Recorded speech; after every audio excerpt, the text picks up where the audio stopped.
आज हम लोग पढ़ेंगे use of infinitive with verb to है। क्या पढ़ेंगे? इन्फिनिटिव विथ वर्ब टू है। कहने का मतलब ये है कर रहा है टू वर्ब।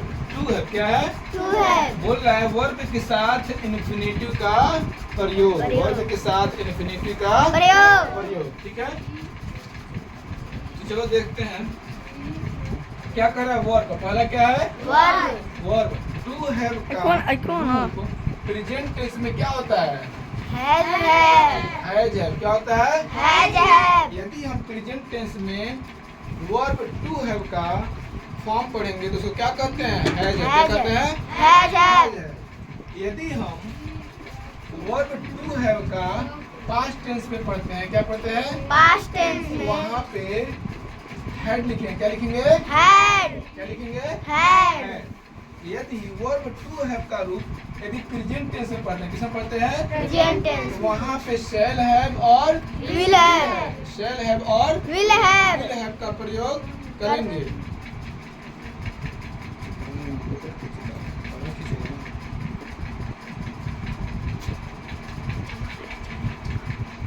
ठीक है, आज हम लोग क्या पढ़ेंगे? पहला पढ़ेंगे, क्या पढ़ेंगे?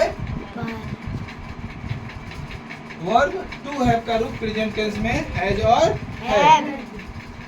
अब क्वेश्चन ये उठता है कि इन्फिनिटिव वर्ब कहते किसे हैं? इन्फिनिटिव वर्ब किसे कहते हैं? इन्फिनिटिव वर्ब किसे कहते हैं? सबसे पहले जानने की बात है ना, तो हम जानेंगे हम जब हम वर्ब के पहले क्या लगाते हैं? क्या लगाते हैं? जब वर्ब के पहले टू लगा देते हैं तो इन्फिनिटिव कहलाता है। क्या कहलाता है? इन्फिनिटिव कहलाता है। जैसे टू गो, क्या? To go, to eat, to eat, to laugh, to laugh, etc। etc। तो वर्ब के पहले जब टू लगा देते हैं इसका मतलब ये होता है कि आवश्यकता, अनिवार्यता, बाध्यता क्या है? न चाहते हुए भी हमको वो काम करना पड़ रहा है। न चाहते हुए हमको वो काम करना पड़ रहा है, इसीलिए इन्फिनिटिव के पहले वर्ब के पहले टू लगा। जैसे देखते हैं नोट में क्या लिखा हूँ, हैज और हैव प्लस इन्फिनिटिव के प्रयोग से अनिवार्यता, आवश्यकता और बाध्यता का बोध होता है वाक्य में।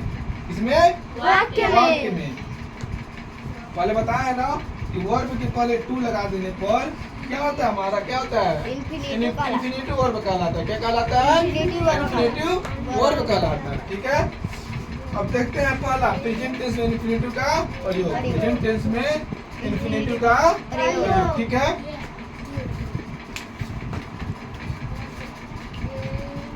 जिसका फार्मूला होता है सबसे पहले क्या लिखेंगे? सब्जेक्ट। क्या लिखेंगे? सब्जेक्ट। उसके बाद हैज या have plus infinitive plus verb. ठीक है, एग्जांपल देखते हैं। मुझे जाना है। क्या है? मुझे जाना पड़ता है। मुझे जाना पड़ता है या मुझे जाना होता है। तीनों का कहने का मतलब एक ही है। तीनों वाक्य का कहने का मतलब एक ही है। क्या कर रहा है? मुझे जाना है। मुझे न चाहते हुए क्या मुझे जाना है? मुझे जाना पड़ता है। मुझे इच्छा नहीं है लेकिन क्या है?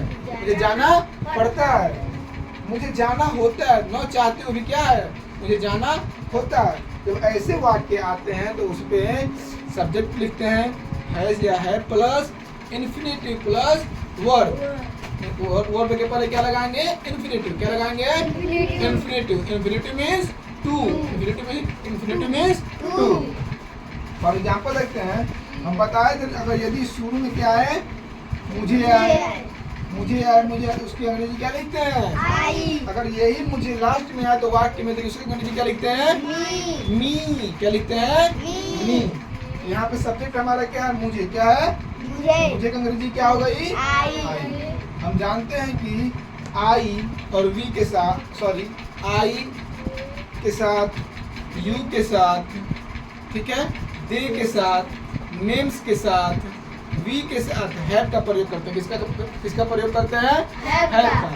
ही, सी, इट नेम के साथ हैज का प्रयोग करते हैं। क्या किसका प्रयोग करते हैं? हैज का। तो हम जानते हैं कि आई के साथ किसका प्रयोग होता है? हैव का। तो यहाँ पे हैज और हैव में से दोनों में किसका चुनाव करेंगे? हैव। क्या करेंगे? हैव लिख दिए। उसके बाद क्या लिखेंगे? इन्फिनिटिव। इन्फिनिटिव को क्या कहते हैं? टू। क्या कहते हैं? टू। वर्ब क्या है हमारा? जाना जाना क्या है? जाना जाना क्या है? जाना जाना का गो जाना का गो। खड़ी पाई है तो फुल स्टॉप अब देखो मुझे का अंग्रेजी क्या हो गई? आई। ठीक है, पढ़ता है, होता है, यह है, इन सब की अंग्रेजी क्या हो गई? है। ठीक है, जाना पड़ता है। ठीक है, तो बाध्यता है, इसकी अंग्रेजी क्या हो गई?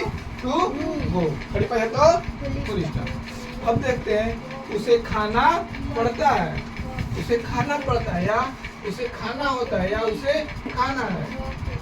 इच्छा नहीं कर रही है, इच्छा नहीं करे, लेकिन इच्छा के बावजूद भी वो काम कर रहा है, यानी बाध्यता के साथ काम कर रहा है। क्या है? तो इसीलिए यहाँ पे किसका प्रयोग होगा? वर्ब, सॉरी, यहाँ पे किसका प्रयोग होगा? इंफिनिटिव का। किसका प्रयोग होगा? इंफिनिटिव का।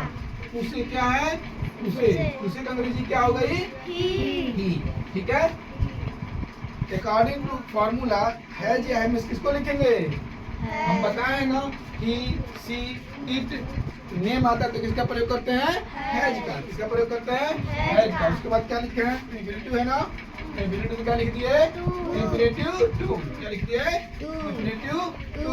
अब क्या है? वर्ब है। क्या है? खाना का अंग्रेजी क्या होती है? ईट। खड़ी पाई है तो फुल स्टॉप तीसरा एग्जाम्पल देखते हैं। भारतीय किसानों को कड़ी मेहनत करनी पड़ती है। भारतीय किसानों को कड़ी मेहनत करनी पड़ती है। यहाँ पे सबसे यहाँ पे सब्जेक्ट क्या है?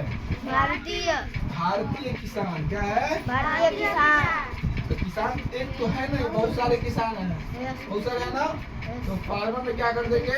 यस जोड़ देंगे। क्या कर देंगे? यस जोड़ देंगे। यहाँ पे क्या होगा? Indian farmer. क्या होगा? इंडियन फार्मर हैज और हैव में क्या लिखेंगे? बहुत सारे हैं तो क्या लिखेंगे? हैव। क्या लिखेंगे? हैव। अब क्या लिखेंगे? इंफिनिटिव। क्या लिखेंगे? इंफिनिटिव। इंफिनिटिव क्या हो गया? टू।